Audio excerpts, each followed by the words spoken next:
There very well could be another manager who could capture people's imagination and sentimentality going into next year's World Series, similar to what we had with Dusty Baker, who finally checked off the last box of his Hall of Fame career. Who am I talking about? Well, only one of the most prolific Manager of the Year winners, who's currently the reigning champ, but needs that pennant. This is Locked On MLB.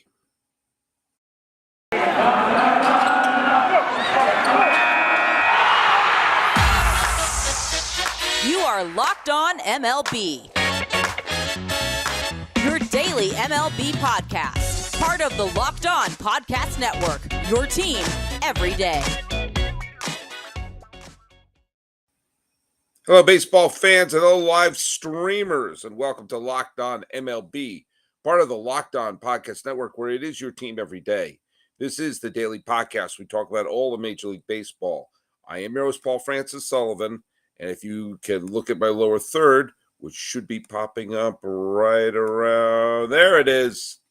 You can call me Sully. I am an Emmy-nominated television producer who has been doing a podcast of one place or another about baseball for the last more than the last decade. I've been part of the Locked On Podcast Network since 2019.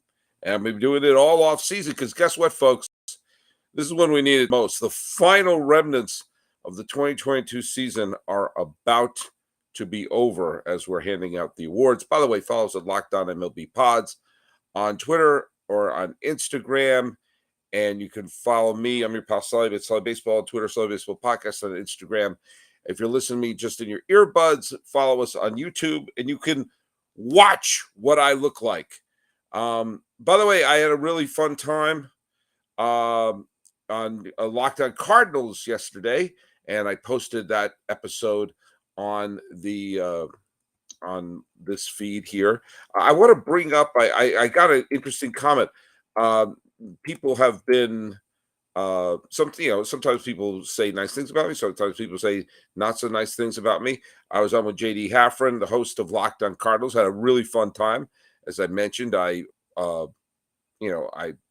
posted my my thoughts about the Cardinals. Oh, by the way, if you're watching the live stream, the title is incorrect. It still has the Miami Marlins Positive Vibes title. I'm going to change that in case you're wondering if I'm going to be talking about the Marlins again. Here's what Mitchell Sharp, a listener, wrote. He said, "It's refreshing to hear someone from the media talk about what the Cardinals should do and not for a second considering the Cardinals' accounting narrative as an excuse for why the Cardinals won't go out and get what they need." He, meaning me, Sully, literally said, "Why are we doing this? It's been 10 years since the Cardinals won a World Series. It'd be nice front office have the same type of standards as this guy does." I think that what they show, if you didn't listen to the show yesterday, I was saying that the Cardinals have to make some big moves. They have a hole at shortstop. There are tremendous shortstops available. Xander Bogaerts, Dansby Swanson, Carlos Correa opted out of his contract with Minnesota. He's available. Obviously, Trey Turner is available. I think Trey Turner is destined to go to Philadelphia. But they're all floating out there, and the Cardinals need a shortstop. And what are we doing? As I said, like if you're going to be making big trades for people like Nolan Arenado, like Paul Goldschmidt, then what the heck are you not going for it? It's been a decade, and next year will be a decade since they even appeared in a World Series. And the thing that cracked me up about is I was called a member of the media. That feels kind of cool. Hey, we got someone in the chat room. Let's see what it is. Hopefully it's I was. Hunter Wilburn just wrote, "I was." Are you okay, Hunter Wilburn? Are you all right? Blink if you're okay. I have to just show this. It just says, "I was." That's all it says. I don't know what that means. Oh, Hunter. Let me know if you're okay. Excuse me. As I hinted at in the tease, the Manager of the Year award was handed out, and I have no problem with either one of them. Terry Francona won Manager of the Year. It's his third Manager of the Year award. Oddly, he never won with the Red Sox. He won 2 World Series titles with the Red Sox, but never won the Manager of the Year. Usually the Manager of the Year goes to the manager who has the biggest surprise team. Usually a team that nobody was expecting. Brandon Hyde got 9 first-place votes because he managed the Baltimore Orioles to a winning record when nobody thought they were going to do anything. And Scott Service got the other first-place vote, or got one of the first-place vote because the Mariners finally broke through and got to the postseason for the first time since 2001. Dusty Baker got 3 first-place votes, but 17 of them went to Terry Francona, and 9 second-place votes went to Terry Francona because he essentially piloted a Cleveland Guardians team with one of the lowest payrolls of baseball and the youngest roster, and got them to Game 5 of the division series and won the division, even though they were tied with Minnesota on Labor Day. Turned them around, and Francona is, without a doubt, a Hall of Fame manager. He had 2 World Series titles, and came within one swing of ending droughts in Boston and in Cleveland. That's saying something. The Manager of the Year in the National League was razor thin. You had Showalter, Roberts, Snitker, Marmol, and Thompson all receiving multiple first-place votes. Showalter and Dave Roberts had the exact same number of first-place votes, and Snitker was only one behind them. Snitker would have been my personal vote, but Showalter won partly because he got 10 second-place votes and 7 third-place votes. But this is as razor thin a margin between these managers, especially the top 4 that I've ever seen. Showalter got the victory. The Mets were a 100-win team, and he did so, remember, people talk about the team as if they fell on their face. They won 100 games. The only reason they didn't win the division is because Atlanta was playing like 750 ball down the stretch. Just ask Dusty Baker about that with the 1993 Giants, by the way, year he won Manager of the Year. One of the times Dusty won Manager of the Year. This is the 4th Manager of the Year award for Buck Showalter. And it is fascinating because he won Manager of the Year now in 4 different decades. With the 94, I'm going to do this from memory, the 94 Yankees, the 2000 and I believe it was 2003 or 2004 Texas Rangers, Baltimore, and I believe it was 2012, maybe it was 2014, but I know it was Baltimore in the 2010s, and the Mets this year. So 4 straight decades, Buck Showalter was the top manager of the league. He won the Manager of the Year in both leagues and has done it with 4 different franchises. Yankees, Texas Rangers, Baltimore Orioles, and New York Mets. And you know what? That doesn't include the Arizona Diamondbacks, who he managed to a 100-win mark in their second year of existence in 1999. Showalter has had, in many ways, one of the most remarkable managerial careers in the history of baseball.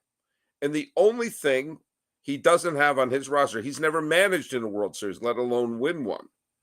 Dusty Baker took the Giants to the World Series in 2002 and Houston to the World Series last year before finally winning this year. Well, Showalter has been denied his pennant. He's had some crushing losses. Obviously, the Mets was a crushing loss this year. He saw the Diamondbacks lose on a walk-off home run by Todd Pratt, of all people. He saw the Edgar Martinez double that scored Ken Griffey Jr. in 1995. He didn't go to Britain, and Encarnacion homered off of Ubaldo Jimenez. And an injured Baltimore team lost 3 out of 4 heartbreaking games. In fact, I believe all 4 games they had a chance to beat Kansas City in 2014, the year I thought Showalter was going to get his pennant and maybe his championship with the 2014 Baltimore Orioles. And he also witnessed the Raul Ibanez's game while managing against his former team, the Yankees. He's had a lot of heartbreak as a manager, but he's taken many, many teams to the postseason. They get better with him. Oh, and by the way, the Diamondbacks and the Yankees both won the World Series after he left, the year after he left. And the Rangers came to within a Nelson Cruz leap to winning a World Series shortly after he left there. Now, this is one of the great what ifs. 1994 is one of the great what ifs in the history of baseball. What would have happened if the strike didn't take place in 1994? Chances are we still have the Montreal Expos. But maybe, just maybe, Showalter takes the Yankees to the World Series and doesn't get let go. He technically wasn't fired from the Yankees. They just fired his coaching staff, and he said, F this, I'm out of here. It was clear he was about to get fired. But if he had won the World Series in 1994, chances are Joe Torre's not in the Hall of Fame right now. Joe Torre would be a well-respected baseball lifer, probably an announcer on Fox because he's got a great set of pipes. And Showalter would be clashing with the Steinbrenner family because he seems to be a little bit of a prickly pear, but also a fascinating figure who can be quite eloquent at sometimes and difficult to pin down politically and socially, which makes him a very intriguing figure. And here he is managing the Mets. And for a while, it looked like this was going to be his coronation. Instead, it was the coronation of Dusty Baker. But here we are. The Mets are going to go into this upcoming year, and they have some big, big issues. Mainly DeGrom. If he leaves, what are you going to do? What are you going to do if you don't have Scherzer at full strength? What if you lose Bassett? They have to make some moves. This is a win-now team, and Showalter is a win-now manager. But it'll be really intriguing to see if the Mets get to win the World Series under Showalter's leadership. Then he has to be listed as one of the best managers of all time. But isn't it amazing that all it takes is winning once in October, then we can start talking about him in the Hall of Fame? Bob Melvin is another one. Took the, Diamondbacks to the NLCS despite having a negative run differential. Took several A's teams, which were bargain basement and constantly overhauling the roster. And now is taking the San Diego Padres to the National League Championship Series. And yet no one's going to whisper about him as being a Hall of Fame manager until he wins. I guess Melvin and Showalter did lock antlers in the wild card series with Melvin getting the better of Showalter. This is going to be an interesting year for his legacy, Showalter's legacy, that is, and securing basically his spot in baseball history. And if you're going to be talking about security, let's talk a little bit about SimpliSafe. If you thought about securing your home with home security, but have been putting it off, you'll want to listen up. Right now, Locked On MLB listeners can order the #1 rated SimpliSafe home security system for 50% off. This is the biggest offer of the year, and you don't want to miss it. Our friends over at SimpliSafe Home Security are offering that 50% discount. And if you order SimpliSafe for half off today, enjoy advanced security and greater peace of mind during the holiday season. SimpliSafe was named the best home security system for 2022 by U.S. News and World Report for a third year in a row.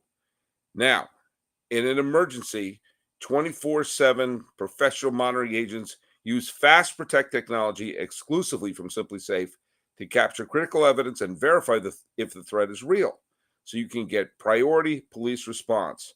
24/7 professional monitoring service costs less than $1 a day, less than half of the price of ADT's traditional professional installed system. So don't miss your chance to save big on the only security system that I recommend. Get 50% off of any new SimpliSafe system at simplisafe.com/LockedOnMLB. It's the biggest discount of the year, so don't wait. That's simplysafe.com/LockedOnMLB. There's no safe like SimpliSafe. Hey, thanks so much for making Locked On MLB your first listen for today.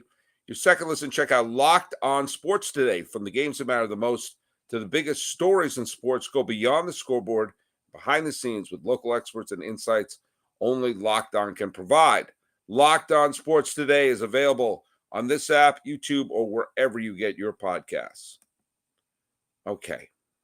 Another award was handed out today, and that was the Cy Young Awards. I really wish they had an award show. Wouldn't you love that? If they were handing them out just before game one of the World Series or the day before the World Series. Absolutely no surprise in the National League Cy Young Awards. Sandy Alcantara, first place, got all 30 first place votes, unanimous. The thing that I found interesting was Zach Gallen didn't crack the top four. I thought he should have been a top three. He did get 3 second place votes, but Max Fried was second. Julio Arias, person I'm not that fond of, is at third. Nola Carlos Rondon, who got 3 second place votes, is a free agent and is going to make a lot of money. Corbin Burns, Yu Darvish. Yu Darvish has been in this league for a long time. Yes, he's had some injuries and some ups and downs, but started looking at him having a great career there. Edwin Diaz, Kyle Wright, Logan Webb, and Ryan Helsley wrapped up the Cy Young tallies in the National League. Here's one thing I was really surprised about. I was surprised that Justin Verlander won it unanimously. Again, I have no problem with Justin Verlander winning the Cy Young Award. He had a fantastic season. This is his third. Obviously, he's a Hall of Famer and now a World Series champion where no one can give him a hard time for it. Dylan Cease was behind him with 14 second-place votes. Alek Manoah, who had a wonderful season with Toronto. We got to Toronto in the third part of this show. They rounded it up there. Ohtani finished in 4th place. He just was right behind Alek Manoah. Here's what I find startling. Framber Valdez. Again, what is it about people disrespecting Framber Valdez? Why am I the president of the Framber Valdez fan club? He finished in 5th place. He got 1 4th place vote and 12 5th place votes. He was distant 5th place. He was closer to Shane McClanahan at 6th place. I'm sorry. Did I see a different Framber Valdez this year? All those quality starts that he lined up, all those tremendous performances down the stretch. Look do I think he should have won the Cy Young? No, but I think he may have had a compelling case. He certainly was the ace of the team by the end. He had a fantastic season. I would put it. Look at Cease, Manoah, Ohtani, and Verlander all had fine seasons, but so did Valdez. Why did he get 5th place? I would have put him 3rd. I would have put him ahead of Ohtani. I would have put him ahead of Manoah. Or maybe Cease. I don't know. Maybe him 2nd. He should have won the World Series MVP, and he should have been a Cy Young finalist. And here we go. He got a 1 4th place vote. So did Shane McClanahan. So did Shane Bieber. So did Shane, the movie with Alan Ladd. I don't understand. I don't understand the lack of love this guy gets. Makes absolutely no sense to me. He's a workhorse. He's a throwback pitcher. But here we go. But Verlander won his 3rd Cy Young Award. And it's interesting because there was a couple of years where I think there was one year specifically that David Price won. And there were some people who felt like, it should have gone to Verlander. Well, once the Coen brothers rule is in place. Now, once someone has won an award, I can't get mad when they don't pat it. If they've won multiple awards, like Verlander with a Cy Young or Mike Trout with the most valuable player, then I got to take a step back. If there may be a year that Verlander should have won that he didn't, there are some years where maybe Mike Trout should have won that he didn't. But when they won multiple, it's like the Coen brothers. Should the Coen brothers have won for the year that Raising Arizona or Miller's Crossing came out? Yeah, probably. But guess what? They each have 4 Oscars already, so I can't get mad. I can't get mad. So, Verlander had a fine season, earned a Cy Young Award. Don't understand why Valdez didn't climb up higher. Sandy Alcantara, it's the first time ever a Marlin has won the Cy Young Award. And, you know, I mean, I had Mr. Pratt on from Locked On Marlins last week, and I just, I'm so worried that they're going to trade him. But it's a Marlin. It's a lock. It's the biggest surefire bet that he is going to be traded. I just hope not right now, because I'd like to see him continue to pitch well in Miami. But again, it is a slam dunk, surefire bet that he is going to be on a team other than Miami pretty soon. If you're going to make any bets, go to betonline.net. It's your number one source for sports betting info, stats, news, and analysis. Get the latest odds and trends of every professional and amateur league out there, from football to the NBA to soccer. We've got the World Cup coming up, esports. We've got it all at betonline.net. And if you love sports podcasts, and I know I do, you can find those on BetOnline as well. We're always the fastest and easiest way to get your betting fix. So head to the website today or use your mobile device to learn more. BetOnline, that's where the game starts. Okay, I still don't know what Hunter Wilburn meant when he wrote "I was." It's the great mystery of all time. It's it's please tell me you're okay. Some other news that are going around in baseball. Anthony Rizzo re-signed with the New York Yankees. There was rumors that he may have been going to the Houston Astros. He would have been a great fit for the Houston Astros. But you know what? He is a fantastic fit with the Yankees. He really has fit that team like a glove. And he is, he's got some big hits. And is he a superstar? No, but he's a really good hitter in a team that sort of shockingly doesn't have a great offense. I'd have no idea what the signing of Rizzo is going to mean for the signing of Judge. I don't think there's any correlation. I think Judge is going to sign with the team that offers him the most money. That's my bold prediction. And if you make bold predictions, you could go to BetOnline. I've already done that ad read. Another interesting trade, though, happened. A lot of people thought this was going to be the year for the Toronto Blue Jays. And a big member of the Blue Jays over the years has been Teoscar Hernandez. Hernandez had sort of came onto the scene, a power hitter, acquired from the Houston Astros, to the Toronto Blue Jays.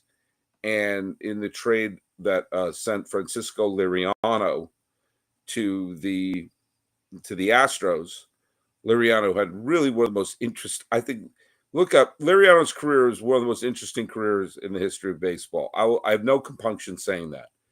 He's a guy who hung around for a long time, checked every box in your in a bucket list for a major league career. He was an all-star. He threw a no-hitter. He played for many years, made many millions of dollars, and won a World Series ring along the way for his troubles. He did everything you'd want to do, and did so in kind of an under-the-radar way. I'm always fascinated by careers like that. Well, this turned out to be a hell of a deal for Toronto, because they got Teoscar Hernandez and he has been just a consistent, solid, power-hitting player, an all-star. He hit 16 home runs in 2020, the COVID year. He is 25 to 30 home runs a year in and year out, and a little bit of speed, a lot of run production. And he was shipped off today to the Seattle Mariners. I think it's a great move for the Mariners, getting some extra pop in that lineup, as the team is going to try to make another run at the Houston Astros. I like the move a lot for the Seattle Mariners, but it's an interesting trade on a couple levels for the Blue Jays. I don't want to get into the finances of the Toronto Blue Jays because the Blue Jays are a big market team. Their owners are swimming in money. They can afford to do stuff. So there are some baseball reasons to want to be on this deal. It opens up Gurriel's spot in the outfield. Also, when you consider what happens every year, there's always a glut of outfielders. There's always a glut of players who are, non-tendered, who are major league outfielders, major league hitters, who will be available, who are available to be signed with no compensation.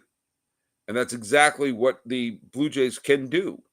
If there's a hole in their outfield, if I were Toronto, I would just sort of invite as many veterans out there who want to prove something and say, come to our team, and you don't have to be the big star. And the haul that they got from him is an interesting haul because the main player is Eric Swanson. Eric Swanson pitched very, very well, thank you very much, for the Seattle Mariners out of their bullpen. And if you watch the Mariners play the Blue Jays in this year's Wild Card Series, you can see that this team, the Toronto Blue Jays, needed help in their bullpen. Now, if you like traditional stats like ERA, his ERA was 1.69. He averaged less than an inning per appearance, so it wasn't like he was a workhorse out of the bullpen, right-handed pitcher. But he did strike out 70 batters in 50 2/3 innings and only walked 9 unintentionally all year. His splits are very good. He's still pretty young, and all of a sudden, the Toronto Blue Jays bullpen got a little bit better. And when you take a look around, you know what? It's going to be expensive to improve your bullpen. It's going to be super expensive because they're going to be handing out. People are seeing the importance of a big depth in their bullpen. Nick Martinez, who missed a couple of seasons before this year, emerged and had a fine season with San Diego and got a massive contract to stick around. So the Blue Jays said, hey, we can put a quality reliever in our bullpen, and it costs us an outfielder, albeit a fine outfielder, albeit an all-star, albeit a fan favorite. Well, you can replace that production in the outfield. So I think this is a smart move for both clubs. Now, it could blow up in one of their faces. Teoscar Hernandez could have a great year with Seattle, and next thing you know, the pitchers the Toronto Blue Jays got back could bomb, or vice versa. But right now, this is a deal that seems, heaven forbid, to work out well for both teams. And so it's interesting, but there's one other very interesting element to it that I want to bring up. Teoscar Hernandez and Eric Swanson are the two biggest names in this. Obviously, the Mariners got an all-star veteran right fielder. The Blue Jays got a quality major league setup man in Swanson. But there was another player who's involved whose name is Adam Macko. Now, Adam Macko is 21 years old and never had so far. He has not risen above the high A. He was in Everett, played in Modesto, and he is he is a single A player. Now, he pitched well. Looks like he's had some injury issues, but he's a young pitcher who's now going to be in the Toronto system. Here's what I find fascinating about this kid who has never appeared above single A. He was born December 30th, 2000. So I'm feeling very, very old that players are born in the year 2000 who are, currently cashing a check. But he was born in Slovakia. He was born in the country of Slovakia. Now, he wound up going to Vauxhall College, so he wound up having a connection with Canada. But native of a European country, this is something that interests me. I want baseball to really start to penetrate in foreign markets and start to see where players from different countries could be born in different countries could make it in the major leagues.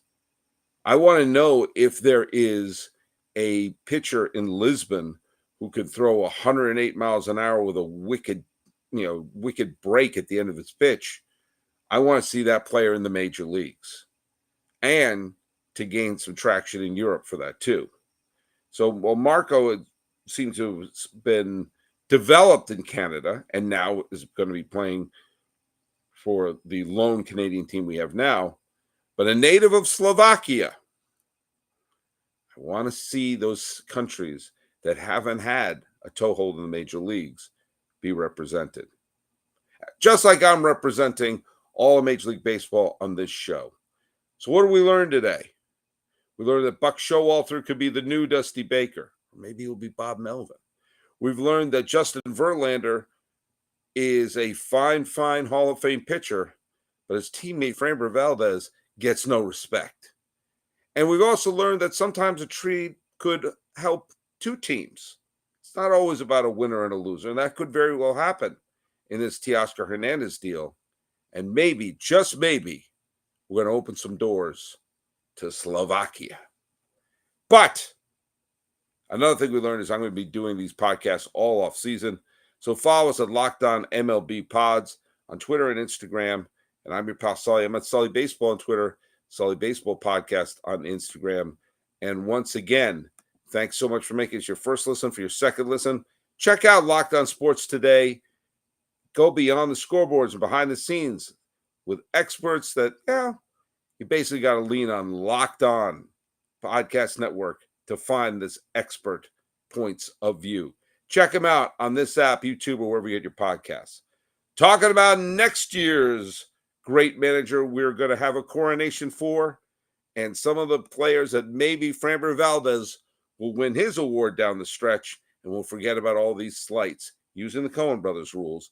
This has been Locked On MLB for the 16th day of November 2022. I am your host, Paul Francis Sullivan. Hope you like the Christmas lights.